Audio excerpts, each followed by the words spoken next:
In today's video, I'm going to teach you how to add a favicon in Dreamweaver. A favicon is the tiny icon that appears in your browser tab, bookmarks, and sometimes on shortcuts. It makes your site look polished and helps visitors recognize your pages at a glance. This process is quick, and you only need to add a couple of lines to your HTML, then save and upload your files. Start by opening your web page in Dreamweaver. Switch to Code View so you can edit the HTML directly.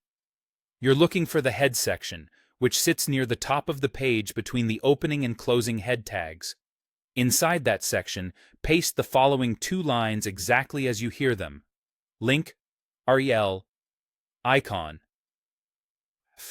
favicon, type, image, x icon, link, rel, shortcut icon, href, favicon, eco, type, image, x icon.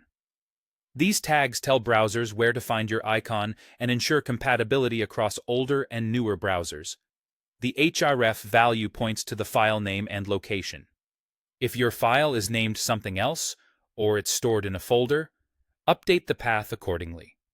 For example, if your icon is in an images folder, you might set href to images/favicon.ico. Keep file names and paths consistent, especially on servers that are case-sensitive. Once you've added those lines, save your HTML file in Dreamweaver. Saving ensures the code changes are captured and ready to publish. Now it's time to upload. Upload both the favicon file and your updated HTML page to your server. Most sites place favicon.ico in the site's root folder, so it's easy for browsers to find. But placing it in the same folder as your page also works, as long as the path in the link matches. You can use Dreamweaver's Files panel to put the files on your server or your usual upload method.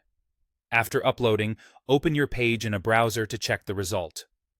Favicons can be cached, so if you don't see it right away, try a hard refresh or clear your browser cache. Sometimes it takes a moment for changes to propagate. If the icon still doesn't appear, double-check that the href path matches the actual location of your file and that the file name is correct. That's all there is to it. By adding those link tags, saving your page, and uploading both the HTML and favicon file to your server, you've given your site a professional, recognizable touch.